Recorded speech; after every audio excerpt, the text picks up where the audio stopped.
Panibagong araw at panibagong video na naman by Inday Joanna. So yes, we are going to the Philippines again para sa official launch ng Bella and Beauty. Sobrang na-touch ako dito, Day, kasi si Ella Bell and Kuya Cooper, ayan, magka-LDR na naman sila. Ay nako, hayaan mo na Kuya Cooper kasi para din naman to sa future nyo. Heading to the airport, si Ella Bell ay nakatulog for her nap. And yes, Day, kami lang muna ni Ella Bell ang uuwi for now, and then the next few weeks ay susunod din naman si Daddy Dong Franco. May mga projects kasi sa work si Daddy Dong Franco na kailangang tapusin. Kaya naman separate muna ang flight namin going to the Philippines. Anyways, andito na pala kami sa airport and hinatid din kami ni Mother Dear. So, Day, kapoy na po ni si Inday Joanna kay ako na naman yung nag-travel with Ella Bell. Alam nyo naman, hindi birong mag-travel mag-isa pag may toddler ka. So, anyway, nag-check-in na pala kami dito. Saktong-sakto lang yung oras na dumating kami sa airport. And andyan si Lola and Ella Bell.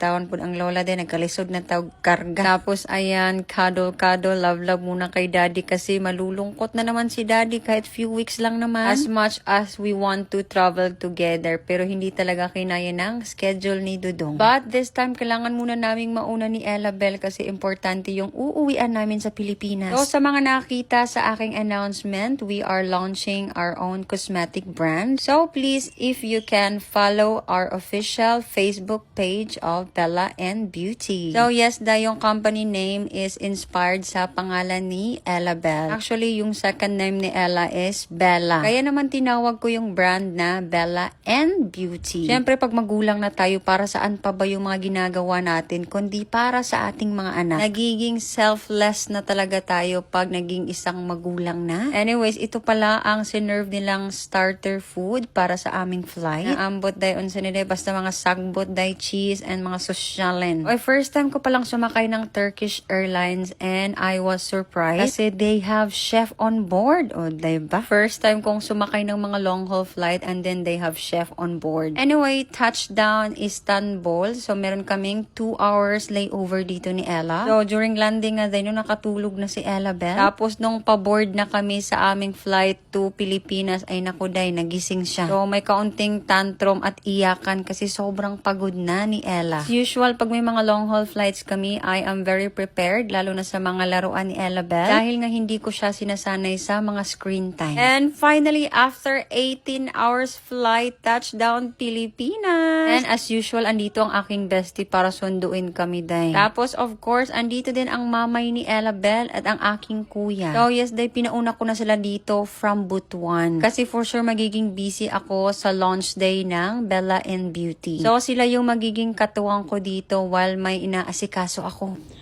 Welcome back to the Philippines, Inday and Eliana. O, diba? Kanya-kanya kain na. Hindi sila halatang gutom.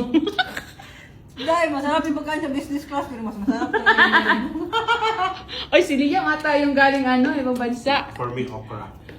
Diba? Gutom na gutom. See you next time. Bye, be kind.